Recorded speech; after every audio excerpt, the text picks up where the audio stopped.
ዩቲዩብን ቀለል አድርጋችሁ ጀምሩት። ለምን ብል ይሄንን ሐሳብ ማወራላችሁ ምንድነው አብዛኛው ሰው እኔም ጨምሮ በፊት በነበረኝ ትሬንድ የተሻለ ነገር ነው የምንጠብቀው ማለት ጥሩ ስኪል እስኪኖረን ድረስ ጥሩ ካሜራ፣ ጥሩ ኤዲቲንግ፣ ጥሩ ኮንቴንት እስከዛ ያን ደረጃ እስኪንደርስ ድረስ እንጠብቃለንና ያ የሚመጣው ደግሞ በፕሮሰስ ነው። እየሰራን በሄድን ቁጥር ራሳችንን ፕላትፎርሙ ላይ ባቆየን ቁጥር ነው እንጂ ያንን ፕሮግሬስ የምናመጣው ዛሬውኑ ያንን ሁሉ ፉል አድርገን ጥሩ ኮንቴንት በጣም የተሻለ የሚባል ቶፕ ኮንቴንት ይዘን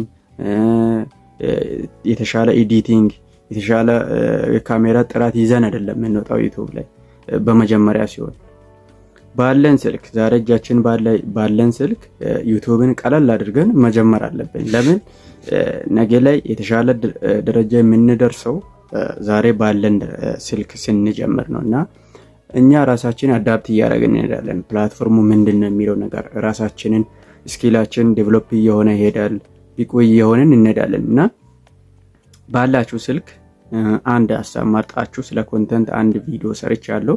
ከላይ ወደ ትንሽ ደቂቃ ነው፣ እሱን ገብታችሁ እዩ ምን አይነት ኮንቴንት ብትሰሩ የሚል ነገር አለና የተሻለ ኮንቴንት ባላችሁ ስኪል መሰረት ምናልባት ተማሪ ከሆናችሁ በትምህርት ላይ ሙያም ካላችሁ ሙያ፣ ጤና ላይ ያላችሁ ሰዎች ጤና ላይም መስራት ትችላላችሁ ኮንቴንት እና ወይም ሶሻል ሚዲያ ላይ ያላችሁን ነገር ሼር በማድረግ በመስራት በምትፈልጉት መልክ አንድ ኮንቴንት መርጣችሁ ዩቲዩብ ከፍታችሁ መጀመር አለባችሁ። ምክንያቱም ዛሬ ካልጀመራችሁ ከዛሬ ነገ እኔም እያልኩ እንደነበረው ማለት ነው እንደዛ እንዳትሆኑ ባላችሁ ነገር ትጀምራላችሁ። ሌላው ነገር ደግሞ ቀስ ብሎ የሚመጣ ነገር ነው፣ በፕሮሰስ ነው የሚመጣውና ሴቲንጎችን ፕላትፎርሙን አልጎሪዝሙን እየተረዳችሁ ስትሄዱ ዛሬ ላይ እንደምታዩት አሪፍ ኮንቴንት ክሬተሮች ጥሩ የሚከፈላቸው በኢትዮጵያ ውስጥ የምናውቃቸው እነዛ ሰዎች አሉ።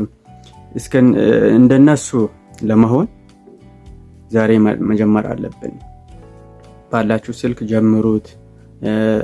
አንድ ሐሳብ ላይ መርጣችሁ ኮንሲስተንሲውን በሳምንት 2-3 ማለት ረጅም ቪዲዮ ባይሆንም አጫጭር ቪዲዮዎችን እየሰራችሁ መቀጠል ትችላላችሁ። በሳምንት 2 ወይ 3 ቀን ፖስት እያደረጋችሁ ቀስ በቀስ እያላችሁ ነገ ምርጥ የሚባሉ ቶፕ የሚባሉ ኮንተንት ክሬተሮች ትሆናላችሁ። ምክንያቱም ፐርፌክሽን የሚባል ነገር በአንዴ የሚመጣ ነገር አይደለም። ማንም አንድ ነገር ላይ በአንዴ ፐርፌክት አይሆንም። ለዛ ምንድነው ቀን በቀን እሱ ላይ ባለው ቆይታ ዩቲዩብ ውስጥ ባለው ቆይታ ደረጃ ነው ዛሬ ቶፕ የሚባሉ ኮንተንት